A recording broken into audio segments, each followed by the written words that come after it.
നാട്ടിൽ വരുമ്പം കരിമീൻ കറി കൂട്ടുക എന്നുള്ളത് ഒരു നൊസ്റ്റാൾജിയായിട്ടുള്ള കാര്യമാണ്. അപ്പോൾ ഇന്ന് നമുക്ക് കരിമീൻ കറി വയ്ക്കാം. ഈ കറി എന്ന് പറഞ്ഞാൽ വളരെ എളുപ്പത്തിൽ നമ്മുടെ അമ്മ ഉണ്ടാക്കുന്ന ഒരു കറിയാണ്. അപ്പോൾ അമ്മ ഉണ്ടാക്കുന്നതെന്ന് പറഞ്ഞെങ്കിൽ ഇന്നലെ ഞാൻ അവിടെ നോക്കി നിന്ന് പഠിച്ചതാണ് കേട്ടോ. അപ്പോൾ ഇന്നലെ അമ്മയുടെ വീഡിയോ എടുക്കാൻ മറന്നുപോയി.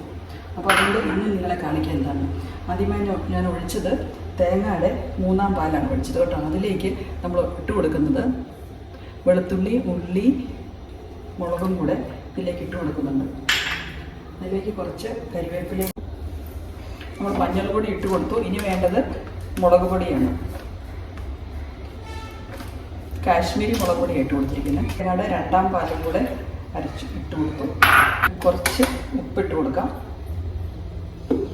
ഇനി അമ്മ ചെയ്യുന്ന ഒരു മെയിൻ കാര്യം എന്ന് പറഞ്ഞാൽ ഇങ്ങനെ ഒന്ന് അമ്മ ഇട്ട് കൈയിട്ടൊന്ന് ഇളക്കണം കേട്ടോ. എന്നിട്ടാണ് അമ്മ അതിലേക്ക് മീനിട്ട് കൊടുക്കുന്നത്.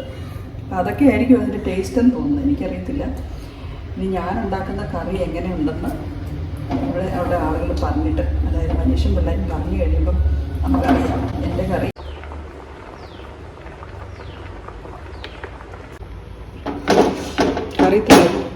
കറി തിളച്ച് ഒരുമാതിരി ആയി കഴിയുമ്പോൾ ഇതൊന്ന് ജസ്റ്റ് ഇങ്ങനെ ഒന്ന് ഇളക്കിയിടാറുണ്ട് അമ്മ.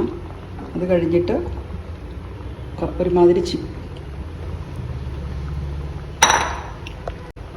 തിളച്ചൊക്കെ കഴിയുമ്പോഴത്തേക്കും, കറി ഒന്ന് തിളച്ചൊക്കെ കഴിയുമ്പോഴത്തേക്കും ഇതിനെ ജസ്റ്റ് ഒന്ന് ഇളക്കിയിടും. ഇങ്ങനെ ഒന്ന് തന്നെ ഒന്ന് ഇളക്കി കൊടുക്കും.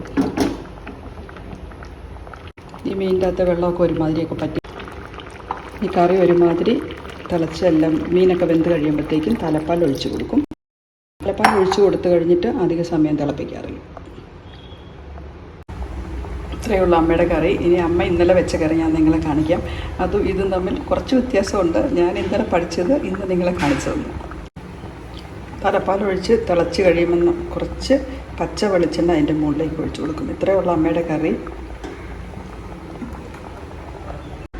അപ്പം ഇതാണ് കേട്ടോ അമ്മ ഇന്നലെ വെച്ച കറി. ഇത് ഇന്ന് ഞാൻ വെച്ച കറി. കുറച്ച് വ്യത്യാസമുണ്ട്. എനിക്ക് തോന്നുന്നു ഞാൻ ഇച്ചിരി മുളക് പൊടി കുറച്ചായിട്ടതെന്ന് തോന്നുന്നു. അമ്മ ഉണ്ടാക്കുന്ന കരിമീൻ കറി എന്ന് പറഞ്ഞെങ്കിൽ അത് അടിപൊളിയാണ്. അത്രയും ടേസ്റ്റ് ആരുണ്ടാക്കിയാലും വരികയില്ല കേട്ടോ. എന്നാലും എൻ്റെ കറി വലിയ കുഴപ്പമില്ലായിരുന്നു.